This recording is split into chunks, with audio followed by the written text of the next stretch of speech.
Not including its tablet uses, Samsung's proprietary PLS technology was used just once before on the Samsung SyncMaster S27A850D. However, that monitor was geared towards professionals, but now Samsung has finally given us consumers a monitor that uses the panel tech as well. Hi, I'm Eric Franklin, and today I'll be taking a first look at the Samsung SyncMaster S27B970. The 970 takes a few design cues from the Apple Thunderbolt display with a minimalist design, a fairly thin panel, screen tilt, and actually goes a bit further with screen height adjustment, something the Apple monitor doesn't have. It's quite pretty looking with this nice striking chrome neck and this kind of flying saucer looking footstand that gives it kind of a retro sci-fi vibe. Unfortunately, there are a few design issues that really annoyed me.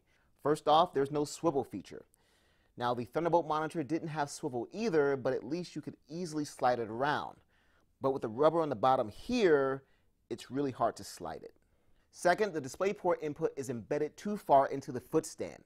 This is fine when plugging it in, but DisplayPort requires you to depress a button when unplugging it, and as you can see, it's not the easiest thing to do here. Actually, it's almost impossible unless you have razor-thin fingers or a CD you're willing to sacrifice. The monitor just kind of gets in the way of itself.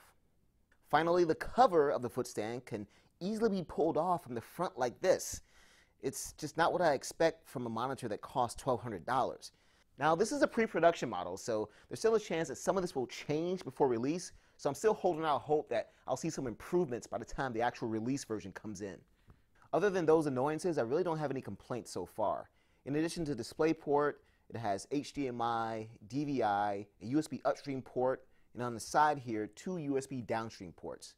The OSD is here on the bottom of the neck and glows all blue LED. The OSD itself has most of the options I expect from a Samsung OSD, like 5 different presets, brightness, contrast, sharpness, and red, green, and blue adjustment options. There's also some really cool eco-saving options. Performance on the pre-production unit was impressive. Viewing angles are wide, colors are accurate and pop from the screen.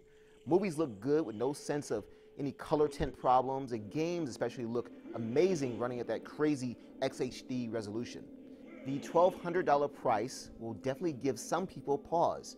Last year, Samsung released the T27A950, and while that monitor's performance wasn't as impressive, it included Samsung's Smart Hub, which provides streaming video, games, and apps, including Netflix, Hulu, Facebook, and Twitter. As the first consumer PLS display, the 970 should have had those options. Well, that's my first take.